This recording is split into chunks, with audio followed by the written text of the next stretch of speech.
es con ellos con quien vamos a hablar del tema de satélites y el tema en concreto de las placas solares fotovoltaicas que van en los satélites. Seguramente a Vicente Díaz, físico, por cierto, doctor en física. Sí. O sea, ya estáis dos físicos ahí.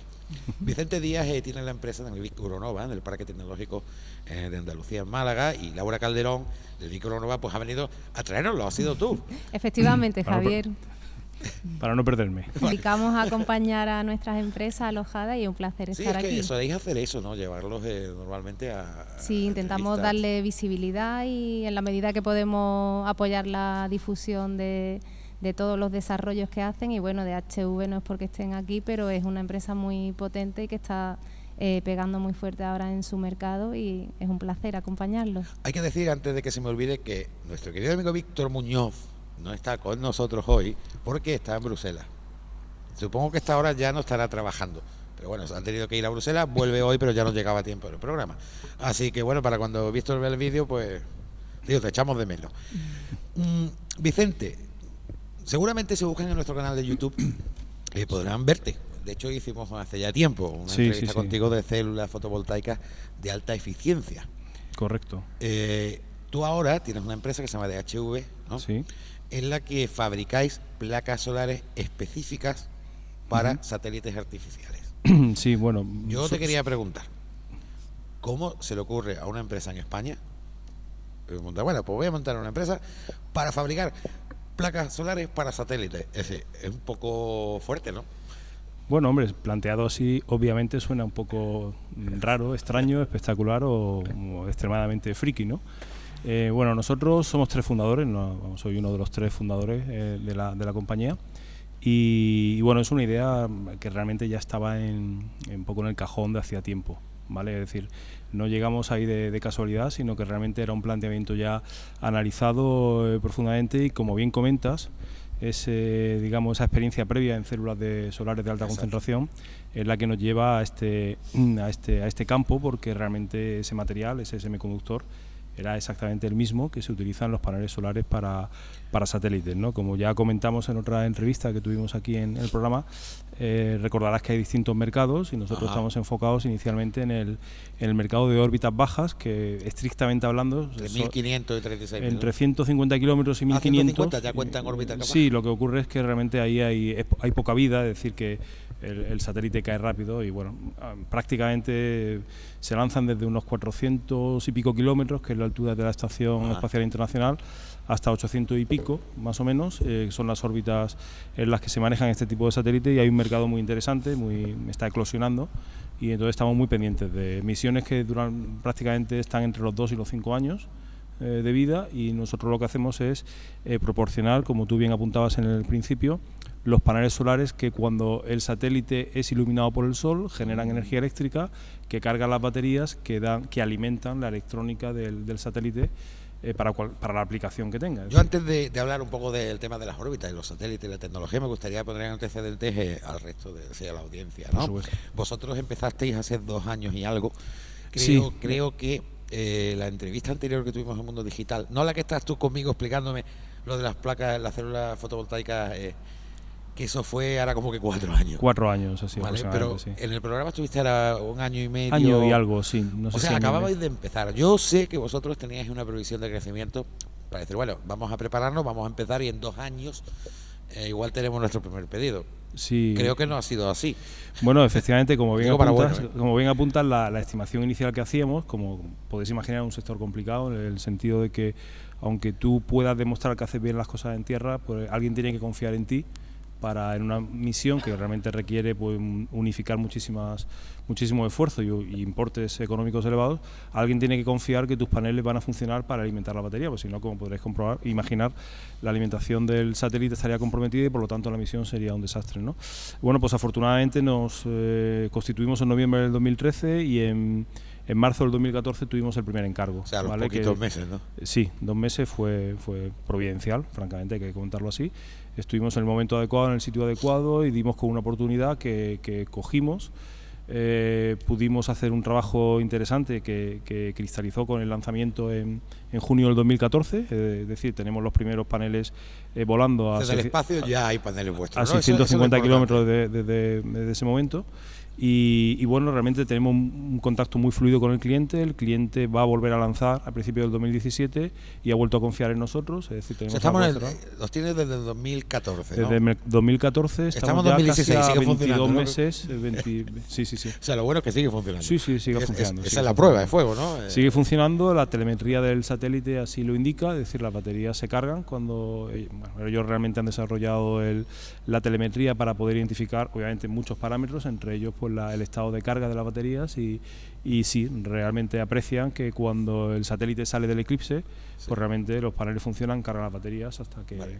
Una pregunta, ¿vosotros fabricáis la célula fotovoltaica, los paneles y también el sistema de acumulación de energía, es decir, las baterías también? No estamos en acumulación de energía, estamos solamente en el panel solar, es decir, nos queremos quedar solamente, nuestra manera de llegar al mercado solamente es cubrir el panel solar, sin entrar en otras disciplinas, básicamente porque somos la única empresa en España, aunque realmente eso no es relevante porque en Europa es nuestra competición, digamos, habitual, y en Europa nuestros principales competidores, digamos, entendido por competidores, empresas que van buscando el mismo segmento de mercado, que habrá no más de 4, pues hacen de todo, en el sentido de suministran para un satélite, con lo cual la especialidad fotovoltaica creemos que es un poco nuestro valor añadido, nuestro fuerte y donde nos queremos quedar, ¿no? Y hasta ahora pues estamos siguiendo esa trayectoria. Bueno, pues ya que estamos con los antecedentes adecuados, sabemos que lleváis ya 2 años y algo, que ya tenéis vuestros productos del espacio, que es lo más importante, que supongo que además estaréis trabajando con organismos importantes tanto fuera y dentro de España, ¿no? Sí, vamos a ver, estamos muy cercanos en España al INTA, al Instituto Nacional de Técnica Aeroespacial, con quien estamos ahora mismo en 2 proyectos de investigación a nivel nacional, donde realmente el objetivo es que los diseños que nosotros hacemos sean testados por ellos. Realmente ahí en el INTA, en Ajalbir, en Madrid, hay un laboratorio de homologación de células solares para el espacio que soporta, o sea, que fundó la Agencia Espacial Europea. Les conocemos desde hace mucho tiempo, desde cuando también manejamos estas otras células que contábamos en ese vídeo que apuntabas, y entonces pues realmente con ellos tenemos una relación bastante estrecha, también con universidades, la Universidad Politécnica de Madrid, la Universidad de Granada y la Universidad de Málaga, e internacionalmente pues vamos, realmente lo que hacemos sobre todo es buscar clientes, ¿no? La lástima que no esté aquí Víctor, porque Víctor, como delegado para Málaga de Andalucía Tech, creo que también es partner vuestro, ¿no? Sí, realmente tenemos, como bien apuntas, en nuestra página web tenemos, digamos, los partners con quien trabajamos más estrechamente y por supuesto con Andalucía Tech, que es uno de los principales, ¿no? Realmente con la Universidad de Málaga trabajamos muy bien. Bueno, ¿qué os parece si cojamos ahora un nivel un poquito más friki? ¿Estáis de acuerdo, no? Por supuesto. Vale, cuando nosotros hicimos aquella entrevista en la empresa en la que trabajabais, digo porque también tenía más amigos allí, y hicimos la entrevista de células solares fotovoltaicas. Estas tenían una característica, eran alta concentración. Correcto. ¿Tiene que ver con lo que tenéis en el espacio? Es decir, aquello que tú explicaste en nuestro vídeo era un anticipo de lo que hay arriba. No, vamos a ver, la concentración fotovoltaica en espacio no se está utilizando. Realmente añade complejidad porque digamos tienes un sistema mecánico que tiene, por así decirlo, que subir plegado y luego tienes que desplegarlo, ¿vale? Con lo cual añades complejidades mecánicas que realmente hacen un poquito más complicado el asunto. Lo que sí es igual, como comentaba antes, es el semiconductor, es decir, la célula solar. Toda la célula solar sí es la misma, adaptando un poco el diseño. No es lo mismo trabajar en concentración, donde tienes mucha más cantidad de luz que entra en la célula y tienes que preparar la célula para que trabaje en esas condiciones, o a trabajar un poco en espectro extraatmosférico, como es el caso ahora, donde realmente, pues, por así decirlo, hay distintos números de fotones que llegan con distinta energía y entonces tienes que adaptar el diseño, ¿no? Si en algún momento queréis hacer una pregunta, interrumpí. Yo le quería hacer la última y os dejo ya a vosotros. Yo lo que quería preguntar es lo siguiente. El espacio es muy agresivo. Sí, ciertamente. Más bien el sol es muy agresivo. Bueno, en definitiva, ¿no? Aparte que te puede pegar un meteorito chiquitito, cosa que aquí abajo pues no llega, ¿no? Sí. Es muy agresivo en cuanto a la radiación solar, por ejemplo. Sabemos que la eficiencia de las placas solares que se utilizan en tierra, de hecho, se limitan precisamente para no cargarse la célula. Es decir, meter mucha luz o muchos fotones en una célula fotovoltaica en tierra puede degenerarla rápidamente. Sí, en cierto modo, bueno, más que meter muchos fotones, digamos, llevar a la célula solar a unas condiciones de trabajo extremas, ¿no? Y allí arriba están en trabajo extremo, ¿no? Porque cuando da el sol en el espacio... Bueno, realmente, vamos a ver, en órbitas cercanas a la Tierra, el espectro solar es bastante conocido. Entonces la agresividad no viene tanto de la cantidad de energía que reciben, sino puede venir un poco de los efectos de tormentas solares o de, digamos, radiación de partículas que pueden causar daños en la célula solar o en el módulo en sí mismo, es decir, no solamente en la célula, sino pequeños bombardeos y pequeños. Entonces realmente, como bien apunta, lo que hay que hacer es proteger y simular antes en tierra esos entornos en los cuales la célula o el módulo fotovoltaico va a trabajar, ¿no? Y ahí van a estar especializados, evidentemente. Sí, vamos a ver, bueno, yo creo que forma un poco parte del know-how de la fotovoltaica, ¿no? Entonces, bueno, pues simplemente pues tienes que adaptar el panel a las condiciones de trabajo, ¿no? Vamos a ver, yo aquí quería comentaros porque obviamente nosotros estamos en estas órbitas bajas, pero bueno, hay aspectos de mercado interesantes, que es lo que, no sé si esto lo habéis escuchado, lo del espacio profundo, ¿no? Sí. Por ejemplo, a partir que te alejas, misiones a la Luna, que ahora se están hablando mucho, pues ahí realmente también hay un mercado interesante. Mientras no te alejes de la distancia al Sol en la que está la Tierra, el espectro es conocido. En el momento que te vas, por así decirlo, hacia las profundidades del sistema solar, tu problema es que recibes menos radiación. Y por contra, cuando te acercas hacia el Sol, las condiciones de trabajo son extremadamente agresivas, ¿no? Particularmente, bueno, nosotros estaríamos ya hablando de misiones científicas en las que algunas de ellas nos sentiríamos muy cómodos trabajando y lo buscamos, pero todavía no es una realidad, ¿no? Sin embargo, cuando te acercas hacia el Sol sí que está bastante reportado, y algunas misiones científicas es muy interesante porque realmente llegamos a este punto en el que dices de condiciones extremadamente agresivas, donde ya la célula sí que se le lleva a unos momentos en los que realmente hay que protegerla, y la manera de protegerla es intentar que le llegue la menor radiación posible, ya que no puedes evitar la radiación que haya a esa distancia. La pregunta iba un poco en la misma línea que la que ha dicho Javier. El tema de captar las células, supongo que en el espacio, pues, al no tener la atmósfera que sirva de un poco de tabique, por decirlo de alguna forma, de filtro de esos rayos solares, ¿qué influencia en la célula hay? Y en cierto modo, ¿qué captación de células fotovoltaicas, de cantidad de energía puede captar esa célula en comparación con a lo mejor la misma placa o similar puesta aquí en la Tierra? Como bien apuntas, la atmósfera hace de filtro, y entonces algunas longitudes de onda hacia alguna parte de la energía la filtra. Fuera de la atmósfera no ocurre eso, con lo cual más energía, la célula solar recibe más energía. Sin embargo, también tienes que protegerla de otras cosas que no hay dentro de la atmósfera. Como bien sabéis, la atmósfera protege a la Tierra no solamente de radiación ultravioleta muy agresiva, sino también de otro tipo de partículas y un poco de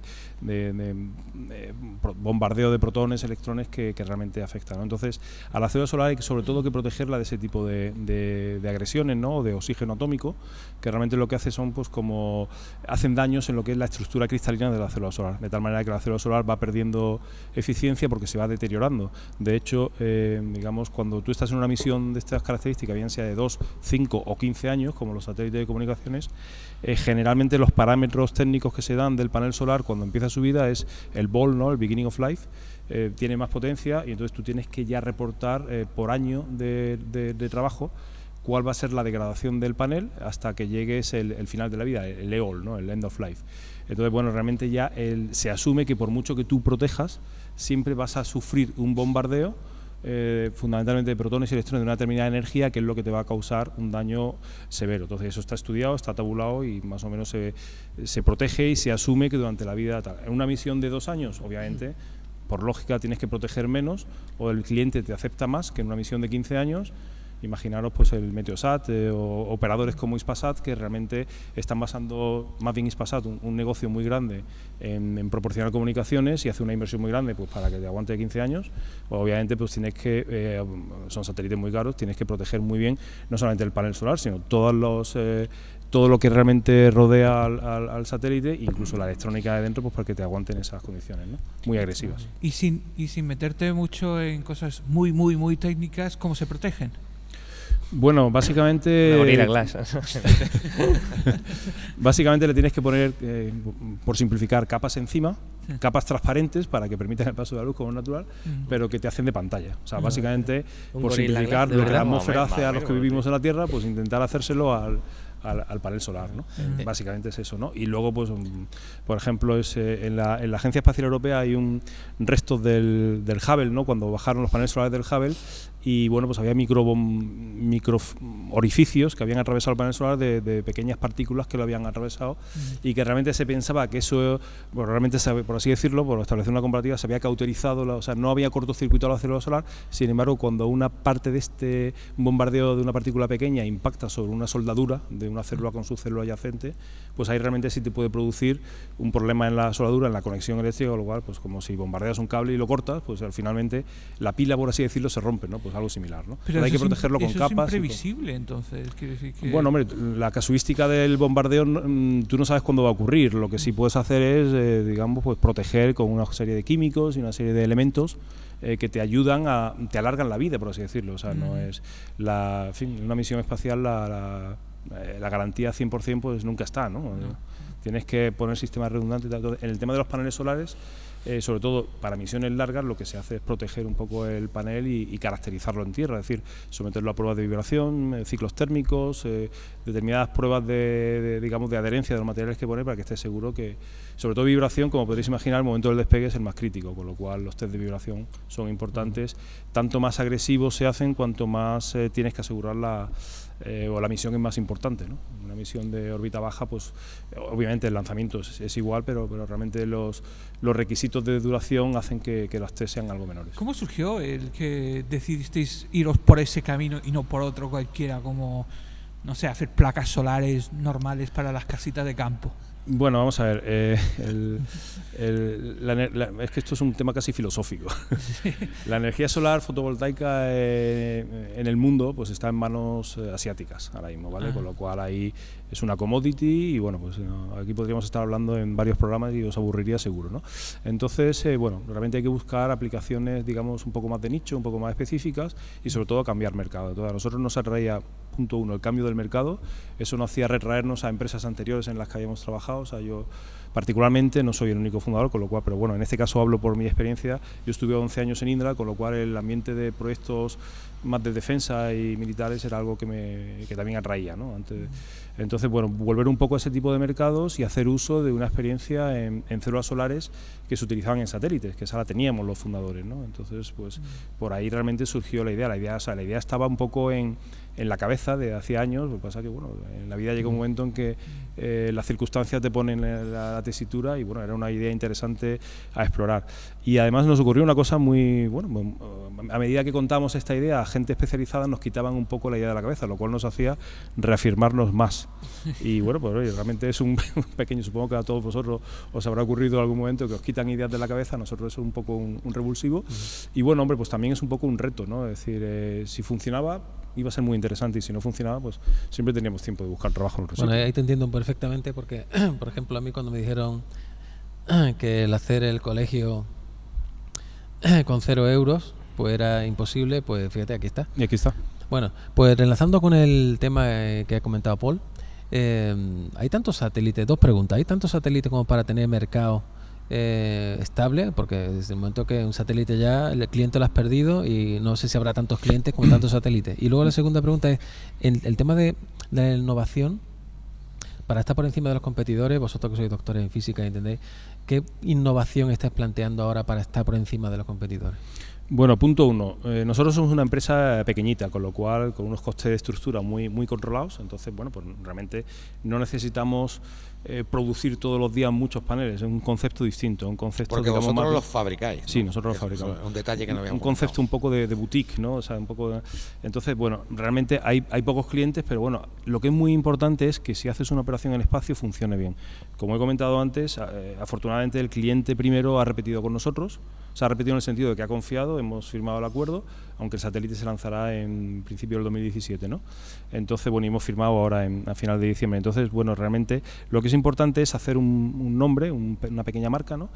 Y entonces continuar eso. Entonces, satélites sí los hay para tampoco hay 50 empresas. Sí, pero estamos hablando en este caso en el sector como veis vosotros actualmente, que es órbita baja, ¿no? En órbita baja, por ejemplo, mira, en órbita ya alta, ahí sí que hay empresas muy grandes, ¿no?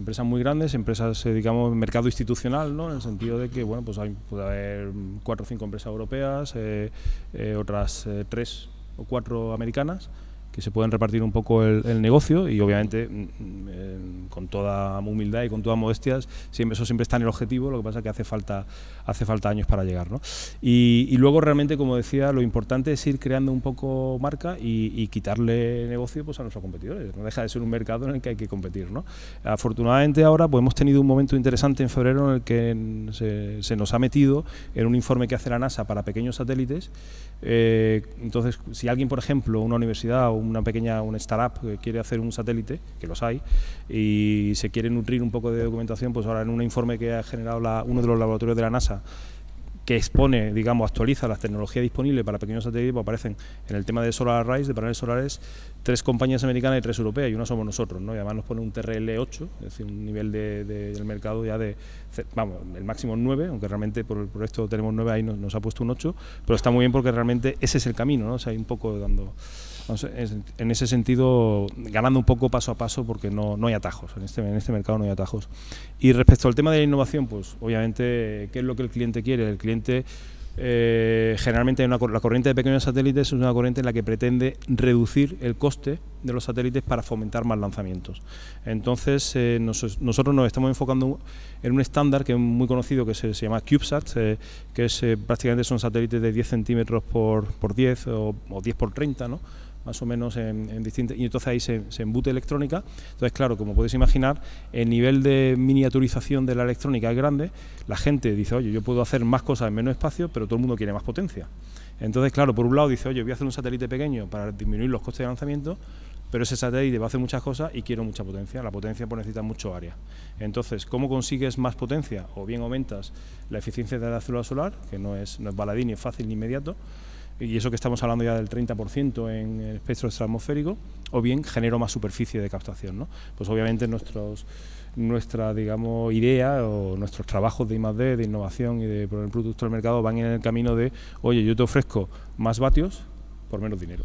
Básicamente. Bueno, la verdad que es más que interesante. Yo seguiría hablando del tema e incluso profundizar un poquito más si fuera posible, pero está complicado para este programa. De todas formas, como de vez en cuando tocamos temas espaciales y especiales, pues igual te invitamos más veces, ¿sabes? Ya también cuando tú quieras, Javier. Bueno, dirección web para que nuestros, en este caso, oyentes o bien espectadores vayan a cotillear, porque yo sí sé que tiene hasta el catálogo de productos, que eso mola.